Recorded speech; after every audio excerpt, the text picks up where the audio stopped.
Formal a este foro correspondiente al ciclo de foro en materia internacional desde el enfoque de género. El día de hoy nuestra ponente es nuestra agradable profesora Anabel Díaz H., la cual es historiadora, investigadora, profesora en ciencias sociales, egresada de la Universidad Pedagógica Experimental Libertador, especialista en políticas públicas del Flaxco, Argentina, miembro del Centro de Estudios Simón Bolívar, productora y conductora del programa radial Latinoamérica, la hora es de los pueblos, lo cual nos invita luego a poder conectarnos con usted, profe. Este programa radial se transmite en Oyevén 106.9 FM y la Radio del Sur. Columnista de la ciudad de Caracas Digital, productora de la serie radiofónica Manuela más Bolívar, Amor a 200 revoluciones. Premio Aníbal Nazoa en su 13ª edición en el año 2022, otorgado por el Movimiento Periodístico Necesario. Ejerció como viceministra de Formación y Cultura Agrourbana en el Ministerio de Poder Popular de Agricultura Urbana. Es integrante de la Red de Historiadores de Venezuela. Con todo esto le damos nuevamente la bienvenida a la profesora Anabel.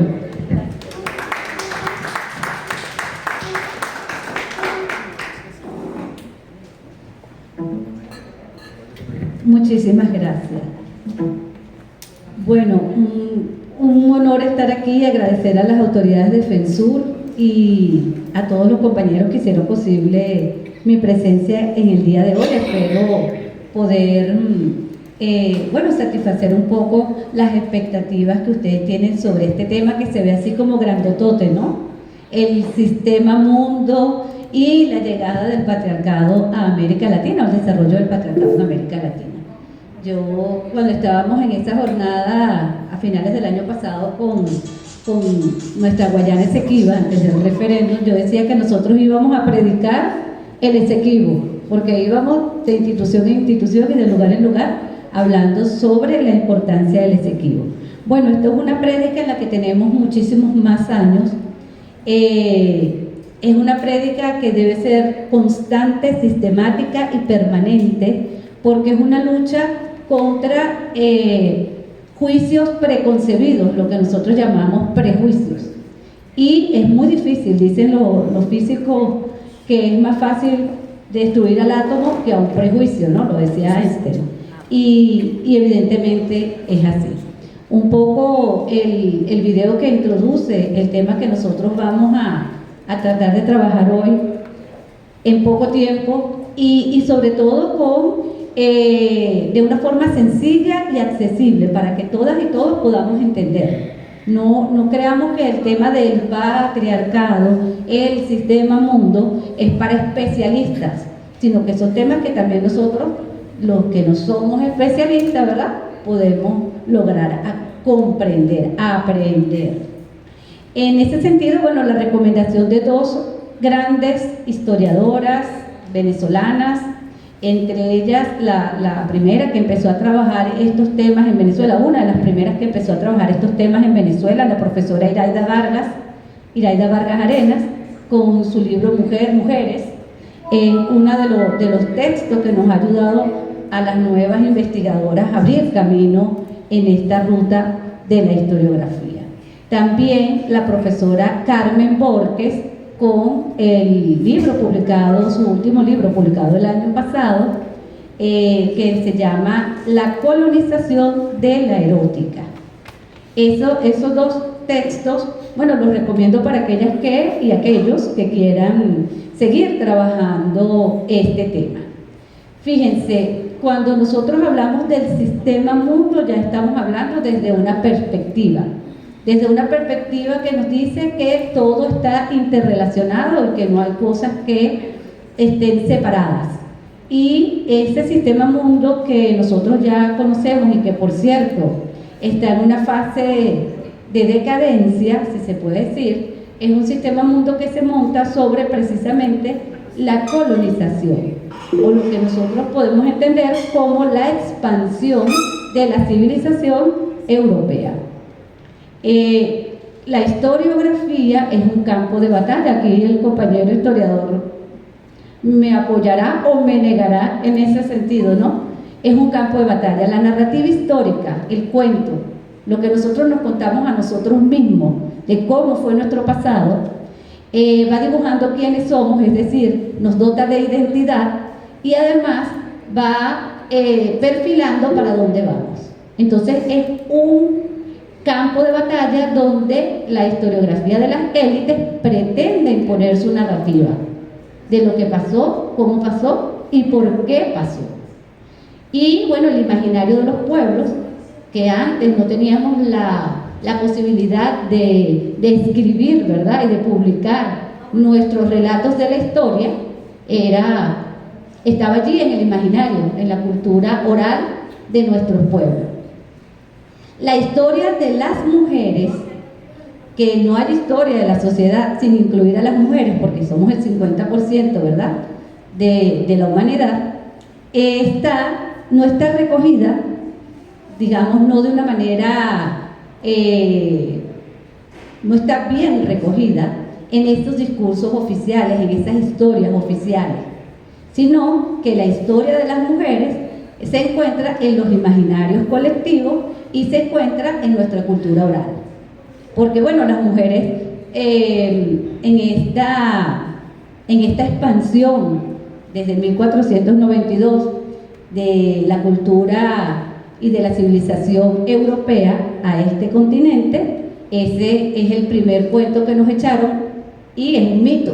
Estamos montados sobre mitos, sobre cuentos que nos echaron, pero que después terminamos descubriendo que no fue verdad, que no son verdaderos y que toda la vida lo dimos como verdaderos, ¿no?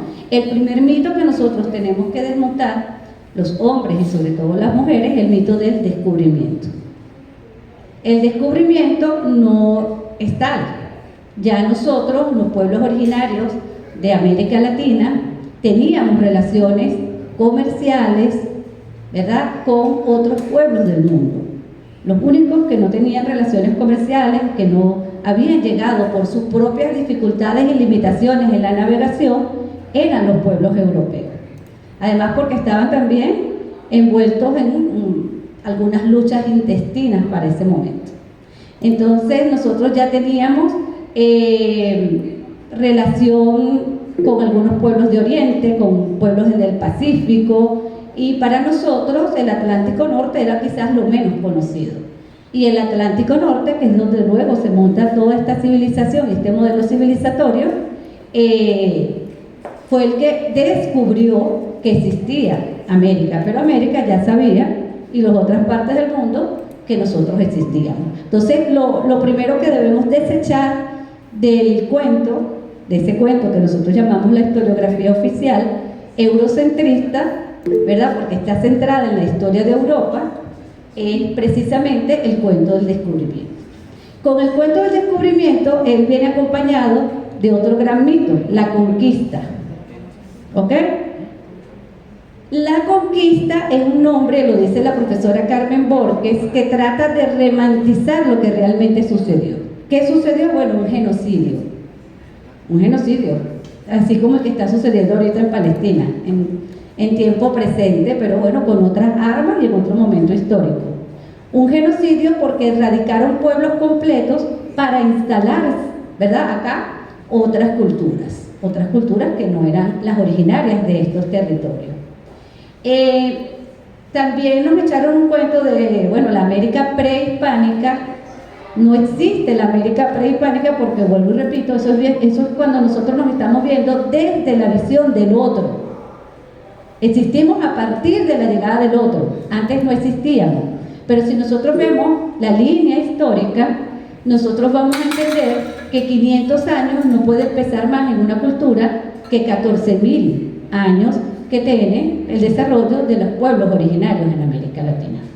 Por ejemplo, en esta parte de América Latina.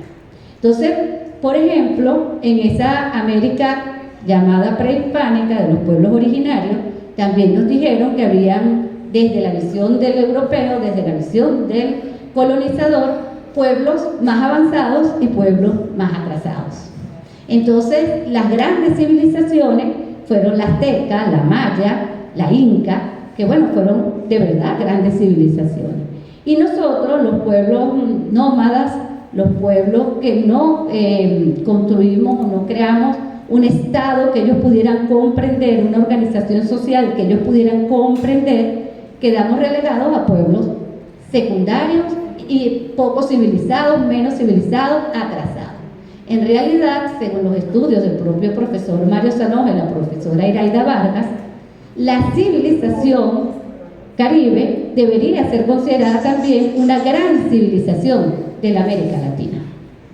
Una gran civilización que se extendió desde el norte de Brasil hasta la Florida y que aún hoy genéticamente prevalece en muchos de esas islas, ¿verdad? Porque ellos no poblaron precisamente mayoritariamente tierra firme, sino todo lo que fueron las islas y ese mar que hoy lleva el mar Caribe, lleva ese nombre. Esa civilización que ellos tacharon de menos avanzada por no tener un estado que ellos pudieran comprender, era la civilización a la que nosotros mayoritariamente pertenecemos, el pueblo venezolano, ¿verdad? Y ya desde allí parte la subestimación. Todos los pueblos que hemos sido sometidos a un proceso de colonización tenemos y desarrollamos graves crisis de identidad a lo largo de nuestros procesos históricos. Tenemos una grave crisis de identidad de manera que tenemos que ir superando de manera permanente. ¿Por qué? Bueno, porque fuimos sometidos a la inferiorización, una palabra que la Real Academia de la Lengua no española de la lengua no reconoce, porque si la reconociera tuviera que desaparecer la Real Academia de la Lengua, ¿verdad? Entonces, la inferiorización ideológica es una categoría de análisis a la que nosotros, los pueblos colonizados, fuimos sometidos. Es decir, somos inferiorizados porque no somos de una raza superior, porque no somos blancos, porque no somos europeos, porque no hablamos español o una lengua europea. Somos inferiorizados por nuestras costumbres, por nuestra religión, por nuestras manifestaciones religiosas, por nuestra organización social, por nuestra manera de organizar la propiedad, incluso cómo reproducimos la vida. Todo eso fuimos estigmatizados y fuimos inferiorizados. Entonces, tenemos como una especie de pecado original, nosotros nos creemos inferiores. Es una de las cosas que por allí fue que lograron colonizarnos, cuando lograron colonizar nuestra mente, nuestra identidad. La identidad de ser inferior porque soy negro, o de ser inferior porque soy indígena, o porque soy descendiente de negro, o porque soy descendiente de indígena. Bueno, tenemos buenas noticias con respecto a eso. Esa civilización caribe que no desarrolló un estado que los españoles pudieran comprender, ni una forma de organización que los españoles pudieran comprender, fue la civilización que presentó la mayor resistencia a la colonización que cualquiera de las otras grandes civilizaciones latinoamericanas o de los pueblos originarios. Fue la civilización que además, bueno, se extendió de manera más amplia por el territorio y que aún hoy prevalece genéticamente, fundamentalmente en la zona norte costera del pueblo venezolano. No lo decimos nosotros, los historiadores, que siempre nos tachan de una ciencia blanda. Lo dicen los compañeros del IBIC, el Instituto Venezolano de Investigaciones Científicas, con pruebas del ADN mitocondrial que se tomaron en toda la zona norte costera de este país, ¿verdad? Donde en la zona oriental del país, desde el Tamacuro hacia la península de Paria, Araya, Sucre, pues tenemos un 80-70% de ADN mitocondrial caribe. En la zona central 60-70% y más hacia el occidente hasta 60% de la zona mitocondrial caribe. Entonces nuestras crisis de identidad tenemos que superarla asumiendo lo que somos. Somos caribe, mayoritariamente caribe. Porque además... Así es. Y si nosotros empezamos entonces a comprender nuestros orígenes, de dónde venimos, podemos perfilar con mayor claridad para dónde vamos. Y eso es el control, ¿verdad? El control de nuestra narrativa histórica, lo que nosotros los historiadores llamamos el horizonte histórico. Un pueblo es libre y no está condenado a repetir su historia si tiene claridad de dónde viene y para dónde va. Entonces nosotros, los que fuimos inferiorizados, fuimos los que presentamos mayor resistencia. No en vano hoy estamos en una vanguardia de un nuevo proceso de liberación continental, pero a la vez desarrollamos formas organizativas y de resistencia que ellos no pudieron comprender. Y por eso no nos pueden dominar. No nos pueden dominar porque no nos comprenden. Tendrían que conocernos, pero sus propios prejuicios, sus propios aparatos de interpretación de la realidad no les permiten abordarnos como lo que realmente somos. Entonces no les permite establecer estrategias que puedan funcionar para dominarnos. Así, hasta aquí nos vamos entendiendo, ¿sí? ¿Estamos claros, verdad? Chévere. Eso es importante que nosotros lo pongamos sobre la mesa, porque además es una reciente, digamos, eso que nosotros discutíamos, el profesor, por ejemplo, Arturo Cardoso, que fue negado en las escuelas de historia de este país. El profesor Arturo Cardoso decía, estas formas de desarrollo de, por ejemplo, las guerrillas en Venezuela de los años 60, de atacar, huir, esconderse, el desarrollo de la guerra de guerrillas, es una forma de lucha, una forma de establecer la lucha de los indígenas caribes en la zona norte costera de este país. Caracas fue una de las capitales más difíciles de fundar para nuestros colonizadores. En varias oportunidades borramos. O sea, para los españoles era muy difícil abordar el territorio venezolano, llegar aquí y establecer comunidades. Ellos llegaban, establecían, comerciaban, pero establecer aldeas, ciudades, asentamientos, para ellos era muy difícil, porque la forma de lucha de nuestros indígenas era una forma de lucha por sorpresa, que atacaba y huía, que para ellos que no conocían el territorio les era muy difícil combatir. Además que nosotros aprovechábamos el hecho de que ellos tenían armas mucho más desarrolladas tecnológicamente que las nuestras, ¿no? Eso da pie para que nosotros también empecemos a comprender cómo se organizaban políticamente, cómo se organizaban socialmente los caribes. Cuando llegaron los españoles a América, y en Venezuela llegaron por la península de Paria en 1498 en Macuro, ¿verdad? Donde hay una gran estatua de Colón todavía hoy, cosas que pasan. Ellos entraron por allí y consiguieron una población que, bueno, no tenía grandes asentamientos ni pirámides, pero que sí tenía una forma de organización donde todavía, o no necesariamente, habían desarrollado la división sexual del trabajo. Nosotros sabemos que el patriarcado se monta sobre una falsa premisa. ¿Cuál es esa falsa premisa? Que sabemos que es falsa, pero la seguimos repitiendo porque está internalizada en nuestra mente. Tiene que ver con la superioridad física, la superioridad biológica del macho sobre la hembra. Entonces, basada en esa falsa premisa, las sociedades europeas fueron organizando la división sexual del trabajo. Cuando ellos llegan a América, en esta zona específicamente donde nosotros estábamos asentados, nuestros ancestros estaban asentados, muchas de esas poblaciones no tenían la división sexual del trabajo. Por eso, nosotros vemos cómo, la mujer caribe era guerrera, podría dirigir la guerra, podría dirigir la caza, podría dirigir la siembra, etcétera, etcétera, ¿no? Porque no había allí una división marcada entre los sexos, entre ambos sexos. Algunas de nuestros pueblos, como los Yuspa, por ejemplo, que ya habían desarrollado ganadería, ¿verdad? Tenían formas más diferenciadas de trabajo entre el hombre y la mujer. Sin embargo, la propietaria de la tierra era la mujer. Eso es muy importante porque eso no se dio, por ejemplo, en Europa.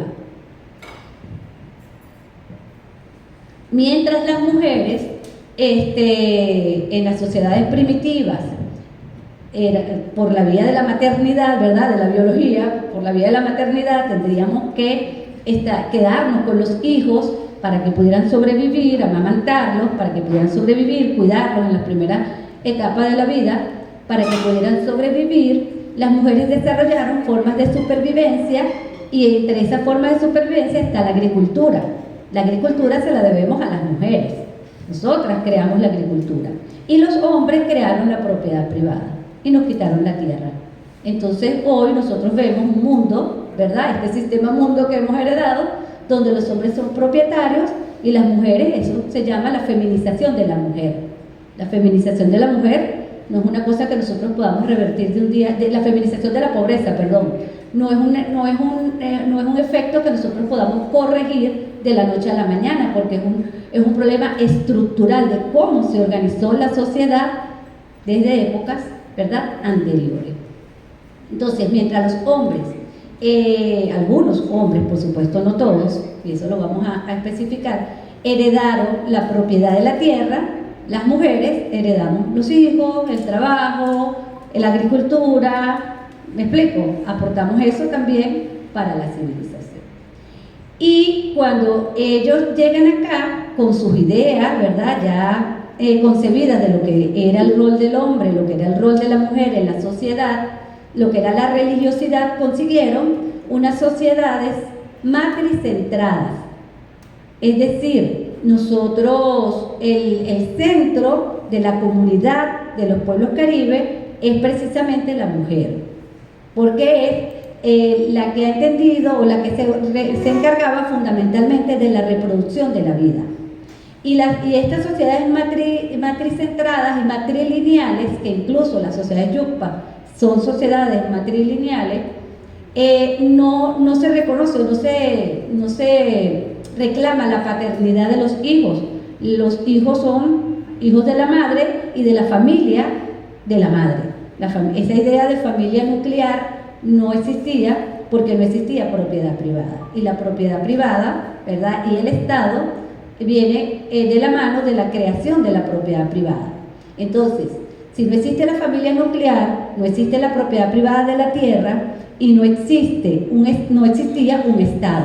¿Qué existía? Bueno, unas formas asamblearias de gobierno, que eran formas mucho más paritarias y democráticas a las que pudimos nosotros acceder luego de la colonización, donde la mujer tenía un rol protagónico, donde la mujer también era escuchada, no había ese no, tú estás en la casa, el que opino soy yo tengo el derecho al voto porque el voto es censitario y soy el propietario de la tierra o el propietario de los medios de producción.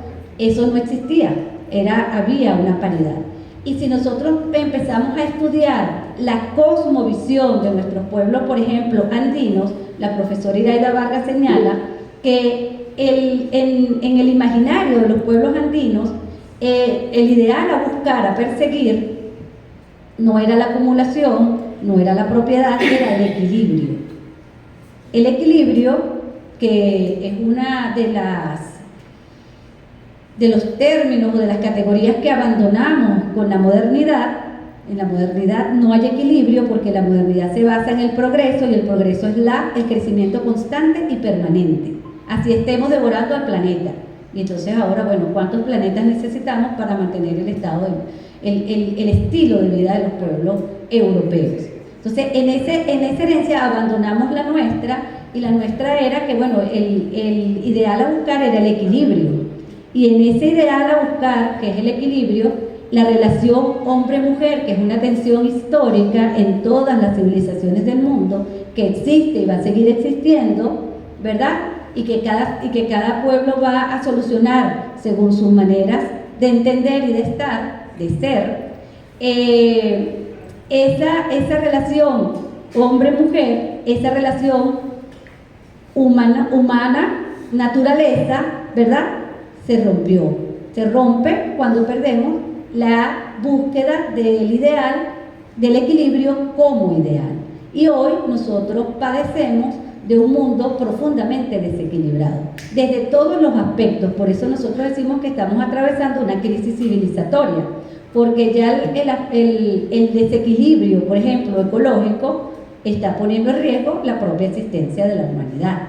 Por eso, por ejemplo, los pueblos andinos decían que había que la vida era cíclica, que la concepción del tiempo de nuestros pueblos es una concepción cíclica, ¿verdad? Es la concepción también muy femenina, porque las mujeres somos o sentimos más los ciclos de la naturaleza en nuestro propio cuerpo, y los hombres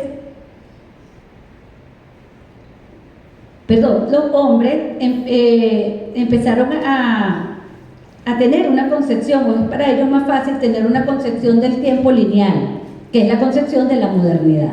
Bueno, el tiempo es lineal. Para nosotros el tiempo no es lineal. Para las mujeres el tiempo es cíclico. Yo recojo la cosecha, vuelvo a la casa, vuelvo a sembrar, vuelvo a dar la semilla y sigo, ¿verdad? Es un ciclo. Que algunos creían que el tiempo de nuestros pueblos originarios era el tiempo mítico, porque era el ciclo que se repetía eternamente. Pues no, es una mala interpretación, un poco conocimiento de la concepción indígena o originaria del tiempo. Para ellos, por ejemplo, el tiempo era una especie de espiral donde estaba formado por ciclos entre 100 y 200 años, eran sus periodos de tiempo, ¿verdad? Nada del inmediatismo que nosotros tenemos ahora, de la hora, del ya, del instante que nos imponen los tiempos modernos. Y esos ciclos podían estar en momentos que parecían similares, pero con circunstancias diferentes. Y por eso nosotros vemos, bueno, estuvimos en la vanguardia de la liberación hispanoamericana, de las colonias hispanoamericanas, Venezuela, y hoy está en la vanguardia de la liberación por una segunda independencia, la independencia económica, por terminar de romper la colonialidad. ¿Por qué sucede esto? Bueno, ellos me lo explican en términos de ciclos. Por eso también el comandante Chávez nos hablaba de los ciclos, y él decía el ciclo bicentenario, porque la visión de nuestros pueblos originarios del tiempo es una visión cíclica, que no necesariamente va a avanzar hacia una evolución cada vez hacia mejores condiciones. Ellos decían que la historia podía retroceder, las condiciones objetivas de la vida podía retroceder, y que esta espiral podía ir hacia arriba o hacia atrás según cómo la correlación de las fuerzas que se movían en esos momentos, en ese tiempo y en ese espacio pudieran manejarse. Esas correlaciones de fuerza podían hacer que los pueblos avanzaran hacia su liberación o, ¿verdad?, retrocedieran hacia el coloniaje.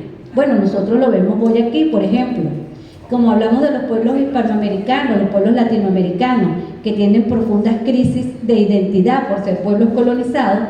Nosotros vemos lo difícil que ha sido, por ejemplo, para el pueblo argentino alcanzar niveles de concreción de su liberación económica, liberarse, por ejemplo, del Fondo Monetario Internacional, porque tienen una profunda crisis de identidad y tienen un mito fundador que dice que ellos vienen de los barcos, y porque no reconocen, ¿verdad?, sus orígenes genéticos, pues, o desconocen. Ya el libertador Simón Bolívar decía en muchos de sus escritos, los dueños originales de esta tierra, le daba un nivel de reconocimiento a los pueblos indígenas como los dueños originales de esta tierra.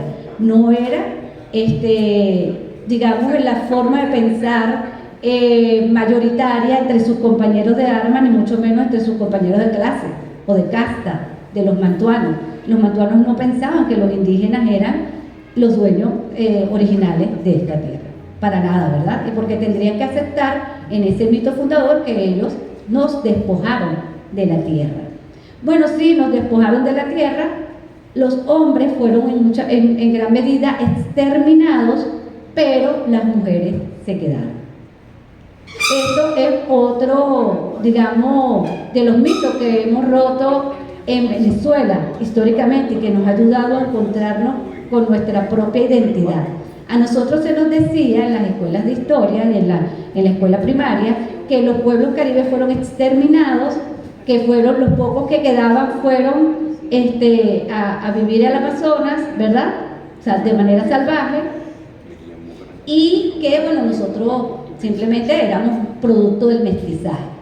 Y nosotros decimos, bueno, ¿del mestizaje con quién? Porque si lo que venían en los barcos españoles eran hombres, ¿con quién se mezclaron? Con los animales, ¿verdad? No puede ser. Quiere decir que estas grandes ciudades que nosotros, o las ciudades que nosotros tenemos, sobre todo en la zona norte costera del país, ya eran asentamientos indígenas. O sea, los españoles no crearon estos asentamientos, ellos tomaron los asentamientos donde ya estaban nuestras poblaciones y se instalaron allí con nuestras mujeres, las que no abandonaron su territorio, con las que se reprodujeron. Y ahí, en el libro de La colonización de la erótica, es cuando la profesora Carmen Borges dice, bueno, es difícil para un pueblo entender que somos producto de la violación, ¿verdad? De una relación sexual no consensuada, que es una acción violenta, la forma como nosotros, como pueblo, ¿verdad?, fuimos generados, pero tenemos que aceptarlo para poder empezar a superar nuestros problemas de inferiorización. Esa indígena que se quedó, que muchas fueron organizadas por la Iglesia Católica, en los pueblos de encomienda, por ejemplo en Caracas. Caracas estaba rodeada de pueblos de encomienda, el Valle del Espíritu Santo, hoy la parroquia del Valle, Petare, Chacao. De allí, Caracas comía, lo que Caracas comía, se producía allí. Eran las mujeres indígenas que parían de los colonizadores españoles, hijos que no tenían padre, y entonces nosotros nos dicen ahora, ay, que Venezuela tiene una estructura familiar de la jefa de familia sin padre. Pero señores, si eso tiene 500 años, desde que ustedes llegaron aquí, nosotros tenemos familias sin padre, pero ustedes no asumieron a sus hijos. No asumieron a sus hijos, y por eso seguimos siendo una sociedad matricentrada.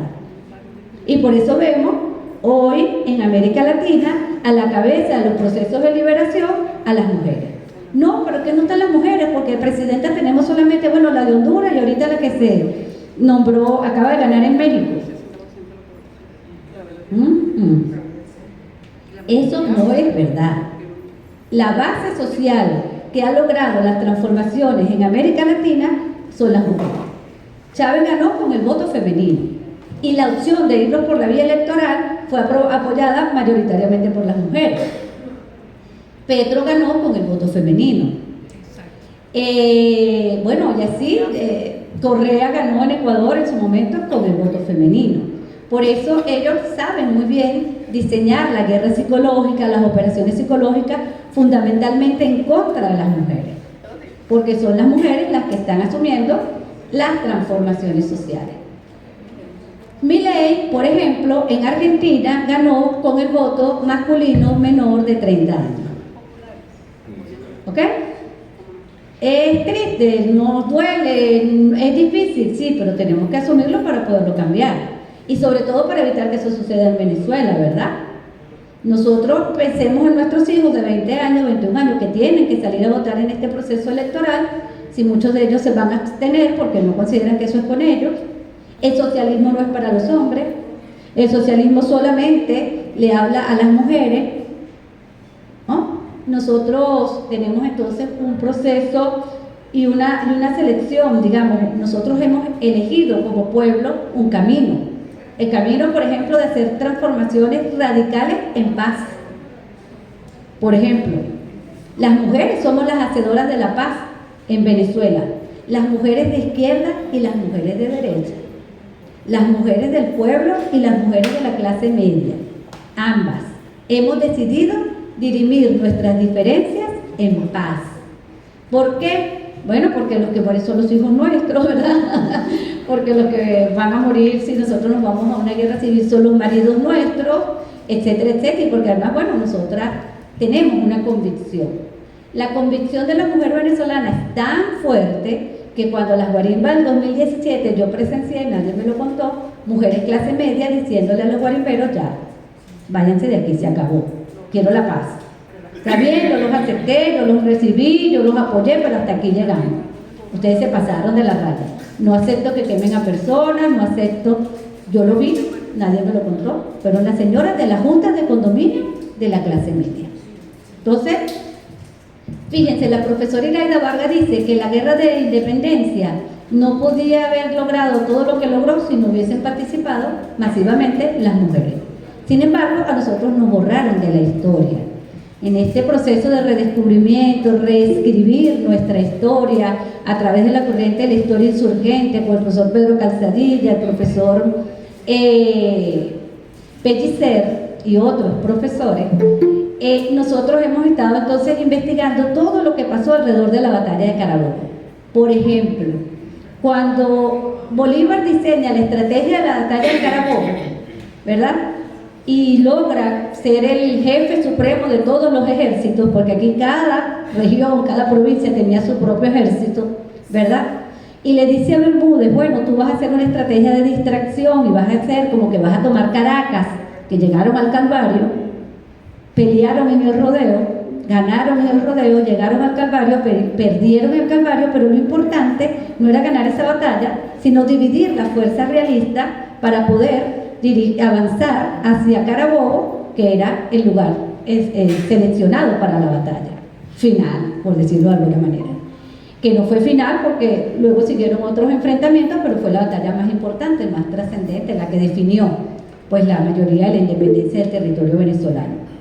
Cuando Bermúdez va a Barcelona, los hombres de Barcelona habían ido a pelear en diferentes batallas. Estaban muchos en la región sur del país, muchos habían muerto, y las que se presentaron fundamentalmente para venir a esa batalla y a eso que llamamos la campaña de Carabobo fueron principalmente mujeres, las mujeres de Barcelona, ¿verdad?, porque no había suficientes hombres para conformar el batallón que les estaba pidiendo Bolívar a Bermúdez.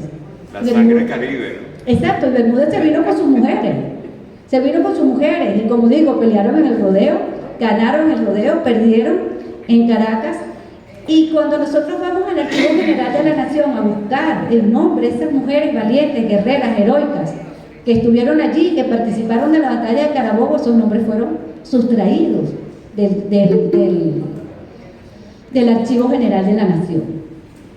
Sustraídos, o sea, el batallón no aparece, fue arrancado, fue perdido.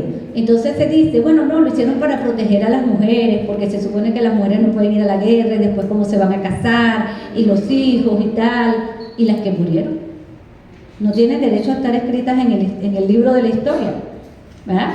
Además que son actos cargados de mucho machismo, de yo líder que voy a escribir la historia de Venezuela, no voy a poner que esa batalla la ganaron las mujeres, porque imagínate cómo vamos a quedar los hombres. No podemos decir que ganamos la batalla con las mujeres. Si las mujeres iban vestidas de mujeres, los españoles no iban a pelear con ellas, porque si perdemos no podemos decir que fuimos derrotados por mujeres. Cosa que pasó. Ganó Piar, que fue un excelente estratega militar, en San Félix, batallas con pueblos indígenas y mayoritariamente mujeres.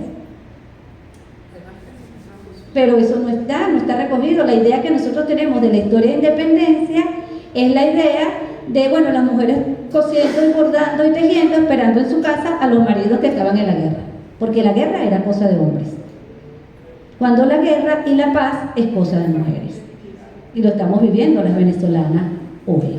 No hemos ido a la guerra porque las mujeres venezolanas de un bando y de otro hemos decidido no ir a la guerra. Y no puede el pueblo ir a la guerra, no puede una sociedad ir a la guerra si el 50% de esa sociedad se opone a la guerra.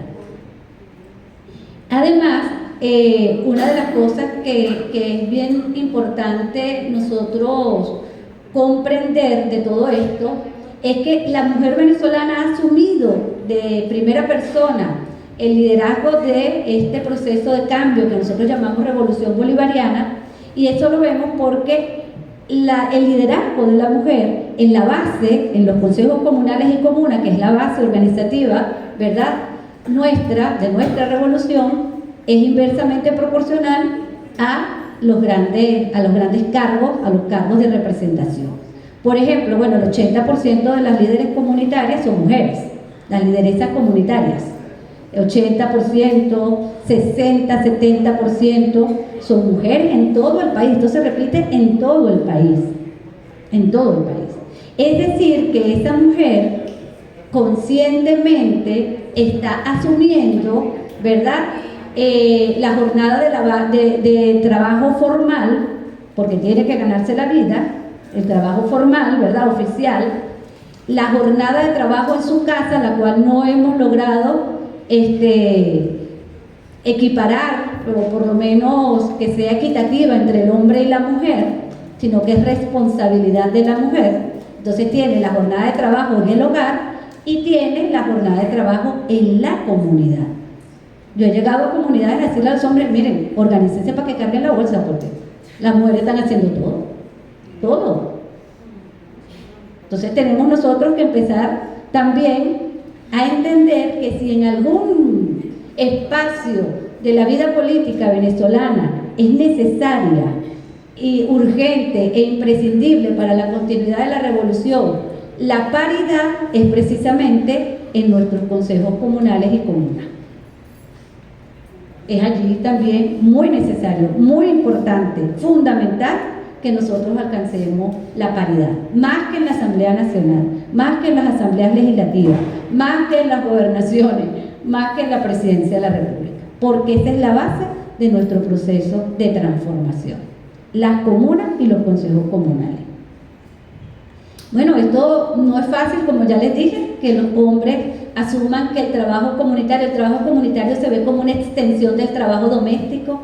Los hombres perciben que el trabajo de la comunidad es trabajo de las mujeres per se, porque esa es su obligación, que la gente, fíjense, nosotros no logramos morir de hambre porque pudimos establecer formas organizativas de distribución de alimentos con los CLAP, porque nosotros estábamos condenados a morirnos de hambre con el bloqueo. Imagínense la importancia de la resistencia de la mujer, ¿verdad?, y de la organización. Pero, bueno, como les dije, hemos llegado al punto de llegar a las comunidades a decirle a los hombres, por lo menos carguen la bolsa. La mujer cobra, organiza el pago, la llegada, contrata el camión, está ahí esperando que las bolsas lleguen. Bueno, todo es porque es la reproducción de la vida. Es la reproducción, es la vida de los hijos, es la vida de los adultos mayores, que también es parte de nuestra responsabilidad absoluta, ¿verdad?, y de los enfermos. Entonces, pues el llamado es a seguir rompiendo la colonialidad que la mujer latinoamericana, bueno, esa indígena que es la fundadora de la sociedad, ¿verdad?, porque es la fundadora de la sociedad venezolana, que se quedó en su territorio, que se reprodujo, que además crió a los hijos, ¿verdad?, y creó esta sociedad que nosotros tenemos.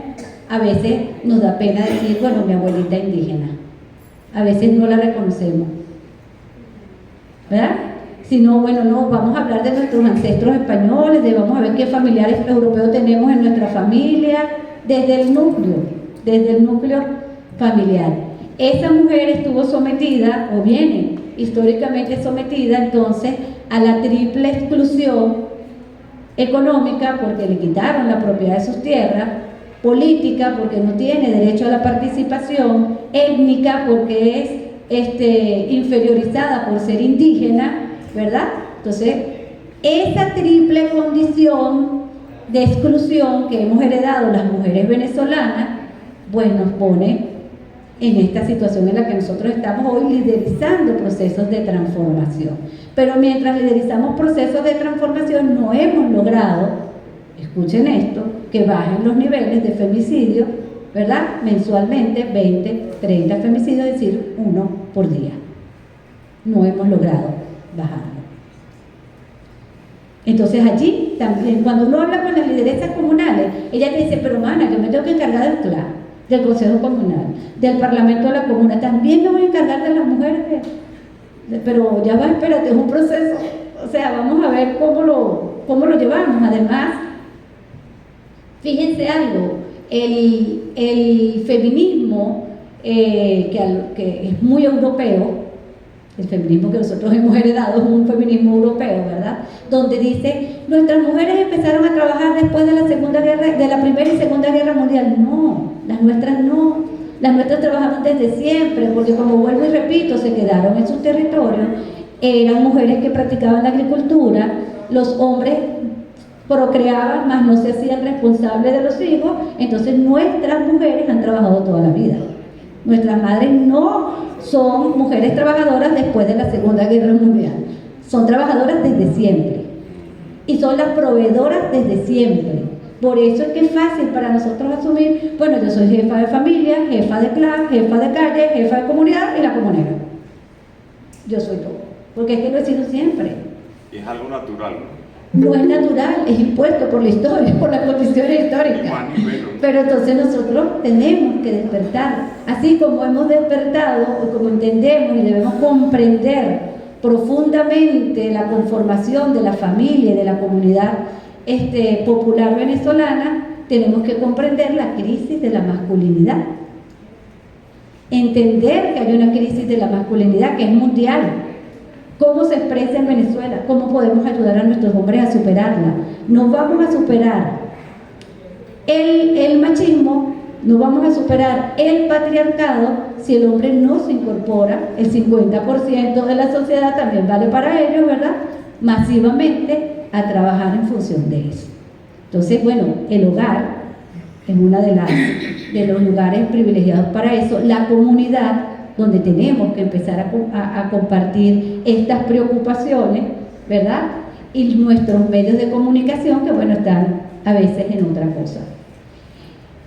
Fíjense algo, y para no aburrirlos más, porque llevamos unos cuantos minutos aquí hablando, 44, me queda uno.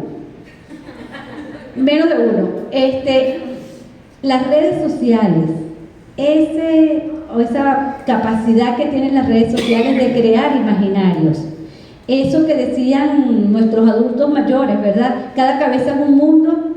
Con las redes sociales se ha convertido en ley, porque literalmente, ¿verdad? Cada cabeza es un algoritmo y cada algoritmo es un mundo. Entonces, el mundo que nuestros jóvenes tienen en la mente y que a veces no nos podemos comunicar con ellos, es un algoritmo que no tiene nada que ver con el que le ponen las redes sociales a la mamá, al papá, al adulto mayor, etcétera, etcétera. Las redes sociales están incrementando la brecha de género. Entonces, imagínense ustedes que nosotros lleguemos a un punto donde los hombres voten por la extrema derecha y las mujeres por la izquierda. Los enfrentamientos que van a suceder, ¿verdad? Entonces nosotros tenemos que empezar a pedirle a nuestros hijos: apaga el celular, vamos a comer en familia, vamos a volver al diálogo. La sociedad del futuro tiene que ser la sociedad del diálogo. No puede ser la sociedad de que yo me comunico con miles de personas que no están aquí y con las que están aquí no me comunico, ¿verdad? La sociedad de la incomunicación. Entonces, empezar a analizar eso, porque fenómenos como Bukele, fenómenos como Milei, son fenómenos que han apoyado su popularidad en las redes sociales. Y nosotros los venezolanos tenemos muchísimas fortalezas ideológicas, tenemos muchísima cohesión como pueblo, pero no escapamos de esa realidad. Y están los jóvenes. Los jóvenes son los que están más perjudicados en esto. Miren, mi sobrino de 20 años que estudia arte me dice: tía, la profesora de historia habló de Palestina y los muchachos no sabían que era Palestina. ¿Cómo que no sabían que era Palestina? No lo sabían. Le digo, pero ya va, ¿y no ven las redes sociales? Ay, tía, el algoritmo tuyo te habla de Palestina, pero el de ellos no. Entonces, imagínense ustedes, pueden morir 38.000 personas sin que nuestros muchachos se den cuenta de eso. Entonces decimos, bueno, es que son impasibles, es que no tienen sentimientos, es que no se conmueven, no, es que no saben. ¿Me explico? Entonces, es muy grave el daño que pueden hacer. No es invencible, no son invencibles las redes sociales, porque si las universidades de los Estados Unidos fueron tomados por los que están acampando a favor de Palestina, es porque las redes sociales pueden ser revertidas y el contenido de las redes sociales puede ser revertido. ¿Cuál es nuestra tarea? Crear contenidos propios, empezar a mirarnos con la cabeza propia, con nuestros propios ojos, empezar a valorar lo que somos. Miren, de Venezuela, el petróleo, el oro, el diamante, el coltán, no, el pueblo de Venezuela que para la oposición no vale nada, es lo más valioso que nosotros tenemos. Muchísimas gracias.